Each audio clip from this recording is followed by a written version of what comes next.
Hi students, ഇന്ന് നമ്മൾ പഠിക്കാൻ പോകുന്ന 10ാം ക്ലാസ്സിലെ 7ാമത്തെ ചാപ്റ്ററായ കോർഡിനേറ്റ്സ് അഥവാ സൂചക സംഖ്യകളിലെ 3ാമത്തെ ഭാഗമാണ്. അതായത് രണ്ട് ബിന്ദുക്കൾ തമ്മിലുള്ള അകലം അഥവാ ഡിസ്റ്റൻസ് ബിറ്റ്വീൻ 2 പോയിന്റ്സ് ആണ് പഠിക്കുന്നത്. ഇവിടെ ഞാൻ രണ്ട് ബിന്ദുക്കൾ അടയാളപ്പെടുത്തിയിട്ടാണ്. ഇതാണ് ഒന്നാമത്തെ പോയിന്റ്, അതിന്റെ കോർഡിനേറ്റ്സ് ആണ് 1, 2. ആ ബിന്ദുവിന്റെ സൂചക സംഖ്യകളാണ് 1, 2. ഇത് രണ്ടാമത്തെ പോയിന്റ്, അതിന്റെ കോർഡിനേറ്റ്സ് ആണ് 4ഉം 3ഉം. അപ്പൊ ഇവ തമ്മിലുള്ള ഡിസ്റ്റൻസ് ആണ് നമുക്ക് വേണ്ടത്. അതായത് ഈ ആദ്യത്തെ പോയിന്റിൽ നിന്ന് രണ്ടാമത്തെ പോയിന്റ് വരെയുള്ള ദൂരം എത്രയാണെന്നാണ് നമുക്ക് കണ്ടുപിടിക്കേണ്ടത്. ഇവിടെ നമുക്ക് ഡയറക്റ്റ് കണ്ടുപിടിക്കാൻ പറ്റത്തില്ല. നമുക്കറിയാം, സ്കെയിൽ കൊണ്ട് മെഷർ ചെയ്ത് എപ്പോഴും അങ്ങനെ കണ്ടുപിടിക്കാൻ പറ്റുന്നില്ല. കാരണം വലിയ നമ്പേഴ്സ് ഒക്കെ വരാം, ഡെസിമൽ വരാം, നെഗറ്റീവ് വരാം. അപ്പോൾ നമുക്ക് അങ്ങനെ കണ്ടുപിടിക്കാൻ പറ്റത്തില്ല. അതിന് വേണ്ടിയിട്ട് നമ്മൾ ആദ്യം ചെയ്യുന്നത്, ഇതിന് എക്സ് ആക്സിസും വൈ ആക്സിസും വരയ്ക്കുകയാണ്. എന്നിട്ട് ഈ പോയിന്റ്സ് നമുക്ക് എവിടെയാണ് വരുന്നതെന്ന് നോക്കാം. ഈ 1 എവിടെയാണ്, 2 എവിടെയാണെന്നൊക്കെ നമുക്ക് നോക്കാം. കാരണം നമ്മുടെ റെക്ടാങ്കിൾ എന്ന് പറയുന്നത് എക്സ് ആക്സിസിനും വൈ ആക്സിസിനും പാരലൽ ആയിട്ടാണ് അതിന്റെ സൈഡ്സ് വരുന്നത്, അല്ലെ? അപ്പൊ ഞാൻ റഫായിട്ടൊന്ന് വരയ്ക്കുകയാണ്. ഇതാണ് ഒറിജിൻ. ഇപ്പോൾ ഇങ്ങോട്ടേക്കുള്ളത് നമുക്ക് ഇതിന് പാരലൽ ആയിട്ട്, അതായത് എക്സ് ആക്സിസിനും വൈ ആക്സിസിനും പാരലൽ ആയിട്ട് നമുക്ക് ഇതിന് റെക്ടാങ്കിൾ വരയ്ക്കാം. അപ്പൊ ഇത് ഓപ്പോസിറ്റ് വേർട്ടിസസ് ആയിട്ട് വരുന്ന രീതിയിലാണ്. അപ്പൊ നമുക്കിങ്ങനെ റെക്ടാങ്കിൾ കിട്ടി.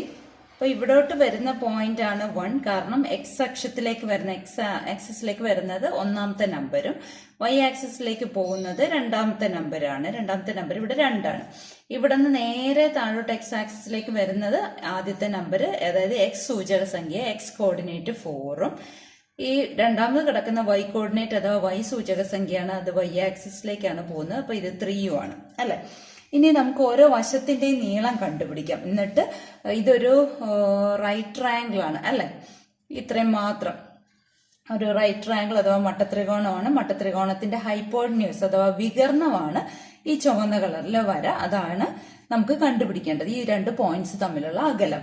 ഇനി ഇവിടെ തൊട്ട് ഈ 1 മുതൽ 4 വരെയുള്ള ദൂരം എത്രയാണ്? 3 അല്ലേ? അപ്പൊ ഇത് 3 കിട്ടിയല്ലോ. അതായത് ഇത്രയും ഭാഗം എന്ന് പറയുന്നത് 3 സെന്റിമീറ്റർ ആണ്.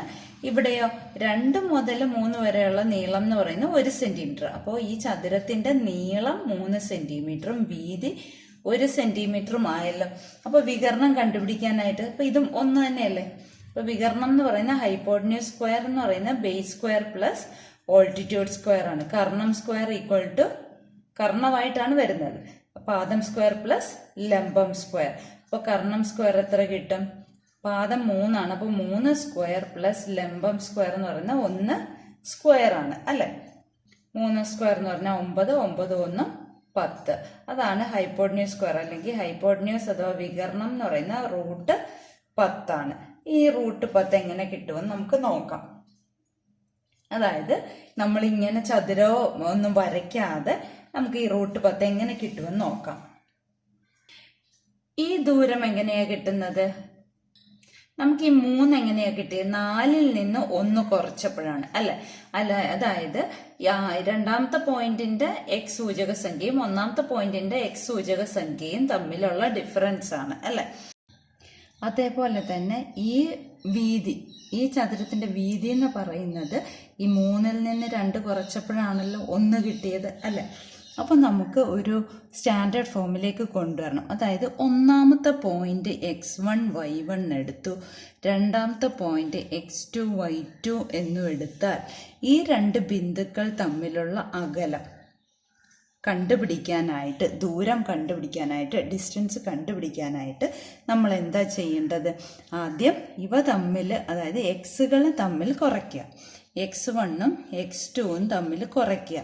എന്നിട്ട് അതിൻ്റെ ആബ്സല്യൂട്ട് വാല്യൂ അഥവാ കേവല മൂല്യം എടുത്ത് സ്ക്വയർ കാണുമ്പോൾ 3ന്റെ സ്ക്വയർ കിട്ടി, അല്ലേ? ഇനി y1ഉം y2ഉം തമ്മിൽ കുറച്ചിട്ട് അതിന്റെ കേവല മൂല്യം കണ്ട് അഥവാ ആബ്സല്യൂട്ട് വാല്യൂ കണ്ടിട്ട് സ്ക്വയർ കാണുക. അപ്പൊ ആദ്യത്തത് എക്സുകൾ തമ്മിൽ കുറച്ചിട്ട് 3 സ്ക്വയർ 9 കിട്ടി, വൈകൾ തമ്മിൽ കുറയ്ക്കുമ്പോൾ 1 സ്ക്വയർ 1 കിട്ടി. ഇനി അവ തമ്മിൽ കൂട്ടുക. എന്നിട്ട് അതിന്റെ സ്ക്വയർ റൂട്ട് എടുത്താൽ പോരെ. മനസ്സിലായോ? അപ്പോൾ എന്ത് കിട്ടും? ഈ 2 ബിന്ദുക്കൾ തമ്മിലുള്ള ദൂരം കിട്ടും. അത് പോസിറ്റീവ് ആവട്ടെ നെഗറ്റീവ് ആവട്ടെ, പോസിറ്റീവ് നെഗറ്റീവും കൂടെ ആവട്ടെ, ഏതാണെങ്കിലും നമുക്ക് ഈ ഒരു സമവാക്യം ഉപയോഗിച്ചാൽ മതി. മനസ്സിലായോ? അപ്പോൾ ഇവിടെ കേവല മൂല്യം കാണണോ വേണ്ടയോ എന്നുള്ളതാണ് അടുത്ത ചോദ്യം. അപ്പോൾ കേവലം നമുക്കിവിടെ അറിയാം സ്ക്വയർ. ഇപ്പോൾ ഒരു നെഗറ്റീവ് നമ്പറിൻ്റെ സ്ക്വയർ ആണെങ്കിൽ അതെന്താകും? പോസിറ്റീവ് ആകും. പിന്നെ നമുക്കറിയാം പോസിറ്റീവിൻ്റെ സ്ക്വയർ എപ്പോഴും പോസിറ്റീവ് തന്നെയാണ്. അപ്പോൾ സ്ക്വയർ വരുന്നതുകൊണ്ട് നമുക്ക് കേവല മൂല്യം കാണണം. കേവല മൂല്യം എന്ന് പറഞ്ഞാൽ എന്താ? കേവല മൂല്യം അഥവാ ആബ്സല്യൂട്ട് വാല്യൂ എന്ന് പറഞ്ഞാൽ അത് നെഗറ്റീവ് ആണെങ്കിലും പോസിറ്റീവാണ്. കേവല മൂല്യം ആബ്സല്യൂട്ട് വാല്യൂ എന്ന് പറഞ്ഞാൽ ദൂരം അല്ലേ? ദൂരമല്ല ഇത് നമ്മളിവിടെ എടുത്തത്. അപ്പം ദൂരം ഒരിക്കലും നെഗറ്റീവ് വരികയല്ല അല്ലേ? അപ്പം നെഗറ്റീവ് ആണെങ്കിലും അത് പോസിറ്റീവ് ആകും. പോസിറ്റീവ് ആണെങ്കിലും അതിൻ്റെ ആബ്സല്യൂട്ട് വാല്യൂ പോസിറ്റീവാണ്. ഇനി 0 എന്ന് പറഞ്ഞാൽ ദൂരം ഉണ്ടോ? ഇല്ല. അപ്പോൾ അതും 0ആണ്. ഏത് നെഗറ്റീവ് ആണെങ്കിലും പോസിറ്റീവ് ആണല്ലോ. അപ്പോൾ കേവല മൂല്യം എന്ന് പറയുന്നത് പോസിറ്റീവാണ്. പക്ഷേ സ്ക്വയർ ഉള്ളതുകൊണ്ട് നമുക്കത് നെഗറ്റീവ് ആണെങ്കിലും എന്താണ്? സ്ക്വയർ കാണുമ്പോൾ അത് പോസിറ്റീവ്. അപ്പോൾ നമുക്ക് കേവല മൂല്യം എടുക്കേണ്ട ആവശ്യമുണ്ടോ? ആബ്സല്യൂട്ട് വാല്യൂ എടുക്കേണ്ട ആവശ്യമുണ്ടോ? ഇല്ല. അപ്പോൾ ഡിസ്റ്റൻസ് ഈക്വൽ ടു നമുക്ക് എന്തെഴുതാം? ഡിസ്റ്റൻസ് അഥവാ ദൂരത്തിന് നമുക്ക് കേവല മൂല്യം ഇല്ലാതെയാണെങ്കിലും എഴുതാം. Root of x1 minus x2 whole square plus y1 minus y2 whole square എന്ന് എഴുതാം. രണ്ട് ബിന്ദുക്കൾ x1 y1ഉം x2 y2ഉം രണ്ട് പോയിന്റ്സ് ആണെങ്കിൽ അവ തമ്മിലുള്ള ഡിസ്റ്റൻസ് കാണാനുള്ള സമവാക്യമാണിത്. ഇത് നമുക്ക് എപ്പോഴും ആവശ്യമുള്ളതാണ്. +1 ഒക്കെ സയൻസ് സ്ട്രീം എടുക്കുന്നവർക്കൊക്കെ ഇത് ആവശ്യമുള്ളതാണ്. ഇനി നമുക്ക് പേജ് നമ്പർ 150 രണ്ട് ചോദ്യങ്ങൾ ചെയ്യാം. ഒന്നാമത്തെ ചോദ്യം ഇതാണ്. ചിത്രത്തിൽ ഒരു ചതുർഭുജം തന്നിട്ടുണ്ട്. അതിൻ്റെ വശങ്ങളും വികരണങ്ങളും കണ്ടുപിടിക്കണം. അതായത് ഈ ക്വാഡ്രിലാറ്ററലിൻ്റെ സൈഡ് ലെങ്സും ഡയഗണൽ ലെങ്സും കണ്ടുപിടിക്കണം. ഇവിടെ ക്വാഡ്രിലാറ്ററൽ ഞാൻ വരച്ചിട്ടുണ്ട്. അതിന് പേര് കൊടുത്തിട്ടുണ്ട്. പേര് നമുക്ക് ഫിഗറിൽ ഇല്ലായിരുന്നു, നമുക്ക് പേര് കൊടുക്കാം. ABCD ഞാൻ പേര് കൊടുത്തിട്ടുണ്ട്. നമുക്കറിയാം ഈ സമവാക്യം, അതായത് രണ്ട് ബിന്ദുക്കൾ തമ്മിലുള്ള അകലം എന്ന് പറയുന്നത് √x1 minus x2 whole square plus y1 minus y2 whole square ആണ്. ഈ സമവാക്യം ഉപയോഗിച്ച് നമുക്ക് +1 സയൻസ് സ്ട്രീം എടുക്കുന്നവർക്ക് ഇത് അത്യാവശ്യമാണ്. അപ്പോൾ ഇത് പഠിച്ചു വെക്കുക. അപ്പോൾ എയും ബിയും തമ്മിലുള്ള പോയിന്റ്സുകളുടെ അകലം ആയതുകൊണ്ടാണ് അങ്ങനെ ഓരോന്നും തിരിച്ചറിയാൻ വേണ്ടിയിട്ടാണ് ഞാൻ പേര് കൊടുത്തത്. അപ്പോൾ AB എന്ന് പറഞ്ഞാൽ A മുതൽ B വരെയുള്ള ദൂരമാണ്. അപ്പോൾ ഇവിടെ റൂട്ട് ഓഫ് x1 എന്ന് പറയുന്ന ഒന്നാമത്തെ പോയിന്റിന്റെ x സൂചക സംഖ്യ, x കോർഡിനേറ്റ് -3 മൈനസ് x2 എന്ന് പറയുന്ന രണ്ടാമത്തെ പോയിന്റിന്റെ x സൂചക സംഖ്യ, അത് 0 ആണല്ലോ, 0 സ്ക്വയർ പ്ലസ് y1 എന്ന് പറയുന്ന ഒന്നാമത്തെ പോയിന്റിന്റെ y സൂചക സംഖ്യ, y കോർഡിനേറ്റ് 1 മൈനസ് y2 എന്ന് പറയുന്ന രണ്ടാമത്തെ പോയിന്റിന്റെ y കോർഡിനേറ്റ്, അത് 0 തന്നെയല്ലേ. അപ്പൊ ഇവിടെ നമുക്ക് 0 വരുമ്പോൾ, അതായത് ഒറിജിൻ അഥവാ ആധാരബിന്ദു വരുമ്പോൾ നമുക്ക് എളുപ്പമാണ്. കാരണം അവിടെ കുറെ ഏത് നമ്പറിൽ നിന്ന് 0 സബ്ട്രാക്ട് ചെയ്യുമ്പോൾ ആ നമ്പർ തന്നെയാണ് അല്ലെ. അപ്പൊ നമ്മൾ ഇത് എഴുതേണ്ട ആവശ്യമുണ്ടോ? വേണ്ട. അപ്പൊ ഇതിന് √-3യുടെ സ്ക്വയർ, 3യുടെ സ്ക്വയർ എത്ര? 9 ആണ്. ഏത് നെഗറ്റീവ് നമ്പറിന്റെയും സ്ക്വയർ പോസിറ്റീവ് ആയിക്കോളൂ. അപ്പൊ നമുക്ക് അവിടെ പറയാവണ്ട, സൈൻ്റെ കാര്യം ഓർത്ത് പറയാവണ്ട. അപ്പൊ 3യുടെ സ്ക്വയർ 9 ആണ്. പ്ലസ് 1 മൈനസ് 0 1 തന്നെയല്ലേ, 1ന്റെ സ്ക്വയർ 1. അപ്പൊ √9 + 1 എന്ന് പറഞ്ഞാൽ √10 ആണ്. അപ്പൊ ABയുടെ നീളം എന്ന് പറയുന്നത് √10. ഒന്നാമത്തെ സൈഡ് കിട്ടിയല്ലോ. ഇനി രണ്ടാമത്തെ സൈഡ് BC നമുക്ക് കണ്ടുപിടിക്കാം. BC എന്ന് പറയുന്നതും ഇവിടെ ഇക്വേഷൻ ഞാൻ വീണ്ടും എഴുതുന്നില്ല. അവിടെ B എന്നുള്ള പോയിന്റ് ആണ് ആധാരബിന്ദു അഥവാ ഒറിജിൻ. അപ്പൊ നമുക്ക് C നമുക്ക് ഒന്നാമത്തെ പോയിന്റ് ആയിട്ട് എടുക്കുന്നതിന് കുഴപ്പമൊന്നും ഇല്ലല്ലോ. B മുതൽ C വരെയുള്ള ദൂരവും C മുതൽ B വരെയുള്ള ദൂരവും സെയിം അല്ലേ. അപ്പോൾ നമുക്ക് എടുക്കാൻ എളുപ്പത്തിനുള്ള പോയിന്റ് നമുക്ക് ആദ്യം എടുക്കാം. അപ്പൊ 1 minus 0 whole square, x1 1 x2 0 plus y1 -2 ആണ്, y2 0. കാരണം എന്താ, ഒറിജിൻ വരുമ്പോൾ നമുക്ക് എടുക്കാൻ എളുപ്പമുണ്ട്. അപ്പോൾ 1 സ്ക്വയർ 1 തന്നെ, പ്ലസ് -2ന്റെ സ്ക്വയർ 4. അപ്പോൾ √5 എന്ന ആൻസർ കിട്ടിയല്ലോ.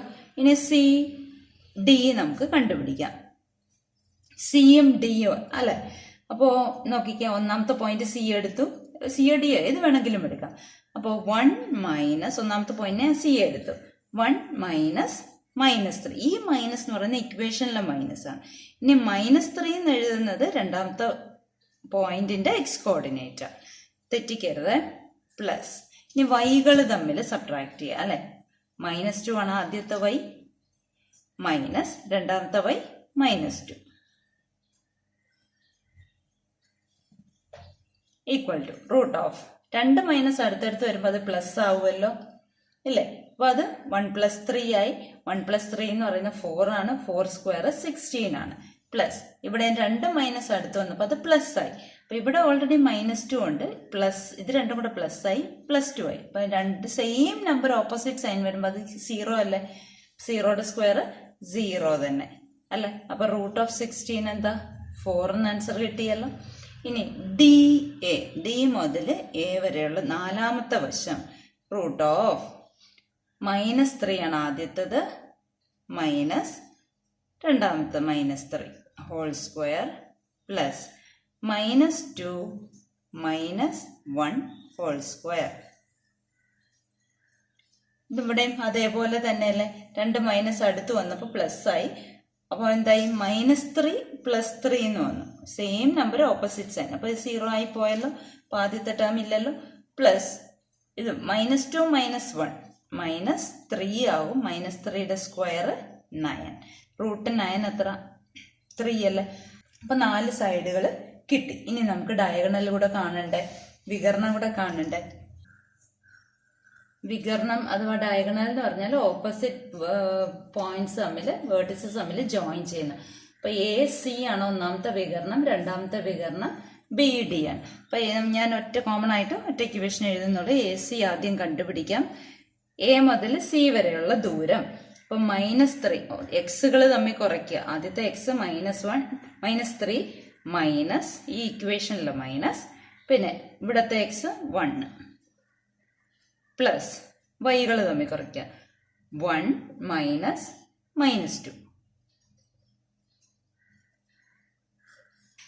-3 -1 എന്ന് പറയുമ്പോൾ -4 വരും.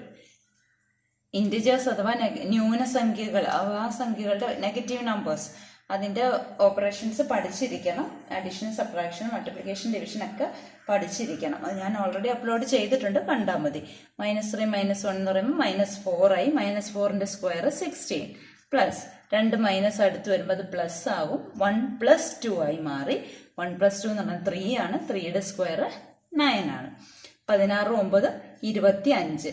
√25 എന്ന് പറയുന്നത് എന്താ? 5 അല്ലേ? അപ്പൊ ഒന്നാമത്തെ ഡയഗണൽ അഥവാ വികരണ AC-യുടെ നീളം 5 എന്ന് കിട്ടി. ഇനി BDയും കൂടെ കാണണ്ടേ? ഒറിജിനുമായിട്ടുള്ളതാണല്ലോ അല്ലെ?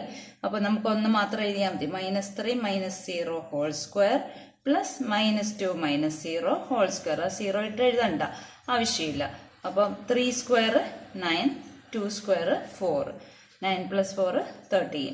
√13 രണ്ടാമത്തെ ഡയഗണൽ കിട്ടിയല്ലോ. ഇനി രണ്ടാമത്തെ ചോദ്യം കൂടെ നമുക്ക് ചെയ്ത് നോക്കാം. രണ്ടാമത്തെ ചോദ്യം ഇതാണ്. 2 1 3 4 -3 6 എന്നീ ബിന്ദുക്കൾ യോജിപ്പിച്ചാൽ ഒരു മട്ടത്രികോണം കിട്ടുമെന്ന് തെളിയിക്കണം. അതായത് 3 പോയിന്റ്സിന്റെ കോർഡിനേറ്റ്സ് ഇവിടെ തന്നിട്ടുണ്ട്. അത് ജോയിൻ ചെയ്യുമ്പോൾ ഒരു റൈറ്റ് ട്രയാങ്കിൾ കിട്ടുമെന്ന് തെളിയിക്കണം. നമുക്ക് ആദ്യം ആ പോയിന്റ്സ് എഴുതാം. ഞാൻ അവിടെ 3 പോയിന്റ്സ് എഴുതിയിട്ടുണ്ട്. ഞാൻ റൈറ്റ് ട്രയാങ്കിൾ ആദ്യം വരയ്ക്കാം.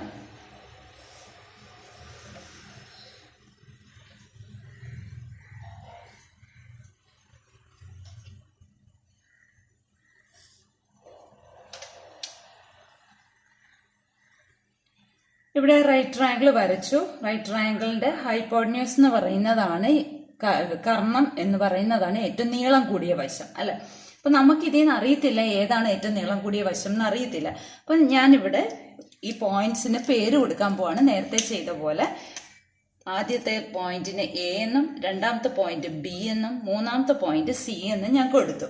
അപ്പൊ നമുക്കിവിടെ ഏതാണ് A, ഏതാണ് B, ഏതാണ് C എന്നൊന്നും നമുക്ക് അറിയത്തില്ല. കാരണം ഏറ്റവും വലിയ സൈഡ് ഏതാണെന്ന് അറിയത്തില്ല അല്ലെ? അപ്പൊ നമുക്ക് 3 ഒന്ന് കണ്ടു നോക്കാം. AB ആദ്യം കണ്ടു നോക്കാം. ആദ്യം ഫോർമുല ഞാൻ ഇവിടെ എഴുതാം. x1 - x2 whole square plus y1 - y2 whole square √2 - 3. എയും ബിയും തമ്മിലാണ് എടുക്കുന്നത്. അപ്പൊ എക്സുകൾ തമ്മിൽ കുറയ്ക്കുക. 2 - 3 ഹോൾ സ്ക്വയർ പ്ലസ് വൈകൾ തമ്മിൽ കുറയ്ക്കുക. 1 - 4 ഹോൾ സ്ക്വയർ. 2 - 3 ഹോൾ സ്ക്വയർ എന്ന് പറയുന്നത് -1 സ്ക്വയർ പ്ലസ് 1 - 4 -3 ആണ്. -3 സ്ക്വയർ. നമുക്കറിയാം നെഗറ്റീവ് നമ്പറിന്റെ സ്ക്വയർ പോസിറ്റീവ് ആണ്. അപ്പോൾ 1 സ്ക്വയർ നോക്കിയാൽ മതി. 1 സ്ക്വയർ 1 + 3 സ്ക്വയർ 9. അപ്പോൾ √10 എന്ന് കിട്ടിയല്ലോ. നമുക്ക് BC കാണാം. ബി സി ഇക്വേഷൻ തന്നെയാണ്. നമുക്ക് ബിയും സിയും തമ്മിലാണ് ഇപ്പോൾ ഇത് തമ്മിലാണ് നോക്കേണ്ടത്.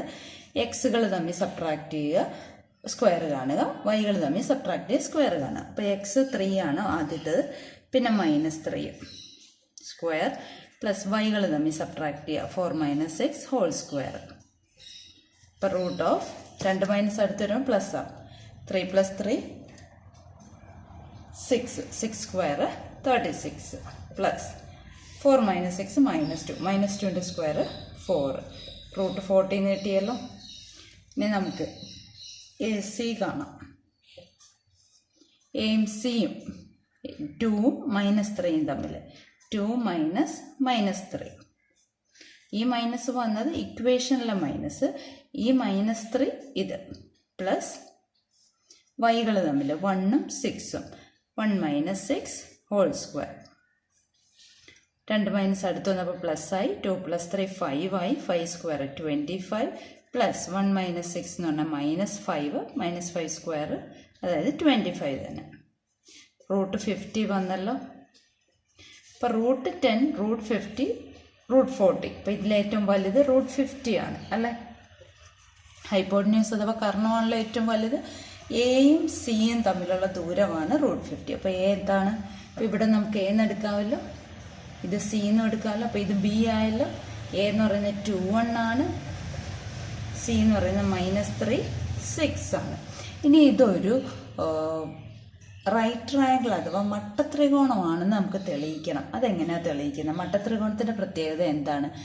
കർണം സ്ക്വയർ = പാദം സ്ക്വയർ പ്ലസ് ലംബം square. Hypotenuse square = base square plus altitude square അല്ലെ. Hypotenuse square = base square plus altitude square, അല്ലെങ്കിൽ കർണം സ്ക്വയർ = പാദം സ്ക്വയർ പ്ലസ് ലംബം സ്ക്വയർ. നമുക്കൊന്ന് ഇട്ട് നോക്കാം. കാരണം ഇതാണല്ലോ റൂട്ട് 50 ആണല്ലോ. അപ്പോൾ സ്ക്വയർ കാണുമ്പോൾ 50 = ബേസ് ആയിട്ട് നമുക്ക് 40 10 ഏതാ എടുക്കുന്നത്? ബി സി ആണ് ബേസ് അല്ലേ. ബി എന്താണ്? 3 4 ബി സി ആണ് റൂട്ട് 40, ഇത് റൂട്ട് 10 അല്ലേ. അപ്പോൾ ബേസ് റൂട്ട് 40യുടെ സ്ക്വയർ 40, റൂട്ട് 40യുടെ സ്ക്വയർ നോക്കിക്കുക. റൂട്ടും സ്ക്വയറും കൂടെ വരുമ്പോൾ എന്താവും? അത് രണ്ടും ഇല്ലാതെ 40 മനസ്സിലായി. പ്ലസ് എ സ്ക്വയർ ഓൾട്ടിറ്റ്യൂഡ് എത്താ റൂട്ട് 10, റൂട്ട് 10ൻ്റെ സ്ക്വയർ 10, 40ഉം 10ഉം കൂടെ കൂട്ടുമ്പോഴല്ലേ 50 അല്ലേ. കർണം സ്ക്വയർ എന്ന് പറയുന്നത് 50 ആണ്. = 40 + 10 ആണല്ലോ പാദത്തിൻ്റെ സ്ക്വയർ 40, ലംബത്തിൻ്റെ സ്ക്വയർ 10. 40ഉം 10ഉം കൂടെ കൂട്ടുമ്പോൾ 50 അല്ലേ. അപ്പോൾ എന്തെഴുതാം? ഇതൊരു മട്ടത്രികോണം ആണ്.